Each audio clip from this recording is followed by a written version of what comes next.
മനോഹാരിത ഒന്ന് കാണേണ്ട കാഴ്ചയാണ്. നടക്കുമ്പോഴാണ് കുണ്ടുകളുടെ ആഴവും ഭംഗിയുമൊക്കെ മനസ്സിലാവുക.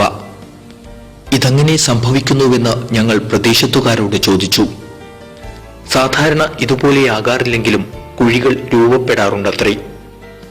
ഇത് കുടിവെള്ളം ലഭ്യമാക്കാനുള്ള MLAയുടെ നല്ല തീരുമാനത്തിന്റെ ഭാഗമായി പ്രത്യേകം പറഞ്ഞ് ചെയ്യിച്ചതാണത്രേ. കുഞ്ഞിക്കുഴി, നടുക്കുഴി, വട്ടക്കുഴി, താമരക്കുഴി, ജലക്കുഴി, മോഡേൺ കുഴി, മരണക്കുഴി എന്നിങ്ങനെയാണ് ഇവിടെയുള്ള കുഴികളുടെ പേരുകൾ. കുഞ്ഞിക്കുഴി പേരുപോലെ തന്നെ ചെറിയ കുഴിയായിരിക്കും. അപകടം സംഭവിക്കാത്ത ഒരു തരം പാവം കുഴി. ഇത് ഇവിടുത്തുകാർ എന്നും കാണുന്നതാണ്. സാധാരണ റോഡിന്റെ നടുക്ക് പ്രത്യക്ഷപ്പെടുന്ന ഒരു കുഴിയാണ് നടുക്കുഴി. ഇതിൽ വീഴാതെ നോക്കണം. വീണാൽ മറ്റൊന്നും സംഭവിച്ചില്ലെങ്കിലും നടുപൊടിയും. വട്ടത്തിൽ രൂപപ്പെടുന്ന കുഴിയാണ് വട്ടക്കുഴി. ഇതിന് നാടൻ കുഴിയെന്നും പേരുണ്ട്. തമിഴ് കൊത്തുകാരാണ് ഇത് രൂപപ്പെടുത്തുന്നത്. കൈക്കോട്ടും പിക്കാസുമാണ് ഈ കുഴിയെടുക്കാൻ ഉപയോഗിക്കുന്നത്. കുഴിക്കുന്നത് നേരത്തെ തന്നെ കാണുന്നതുകൊണ്ട് അപകട സാധ്യത കുറവാണ്. ചെടികളും തൈകളുമൊക്കെ നടുന്ന മനോഹരമായ മറ്റൊരു കുഴിയും പ്രദേശത്ത് കാണാനാവും. അതാണ് താമരക്കുഴി. വീട്ടിൽ ഇതൊന്നും നടാൻ സ്ഥലമില്ലെങ്കിൽ അധികൃതർ തന്നെ കുഴിച്ചു കൊടുക്കുന്നതാണത്രേ താമരക്കുഴി. അതുകൊണ്ട് തന്നെ റോഡിലെങ്ങും പച്ചപ്പ് കാണാനാവും.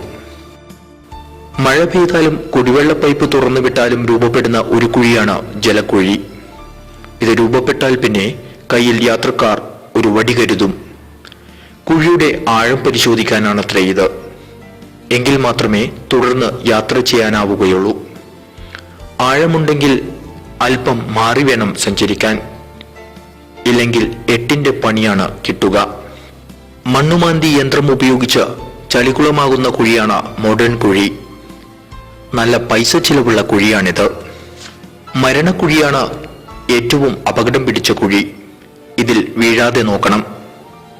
യാത്രക്കാർ വളരെ കഷ്ടപ്പെട്ടാണ് ഈ കുഴികൾ മറികടന്ന് പോകാറുള്ളത്. കാണുമ്പോൾ ഭീകരത തോന്നുമെങ്കിലും ഇത്തരം കുഴികൾ പ്രദേശത്തുകാർക്ക് ഒരു നേരം പോക്കാണ്. 5 കിലോമീറ്റർ സഞ്ചരിക്കണമെങ്കിൽ ഏതാണ്ട് 1 മണിക്കൂറിനടുത്ത് യാത്ര ചെയ്യണം. അതാണ് ഞാൻ നേരത്തെ പറഞ്ഞത് നേരം പോക്കാണെന്ന്. കുഴിക്കാഴ്ച അല്പനേരം നോക്കി നിന്നതിന് ശേഷം ഞങ്ങൾ മറ്റൊരു പ്രദേശമായ കക്കാട് ഭാഗത്തേക്ക് പോയി.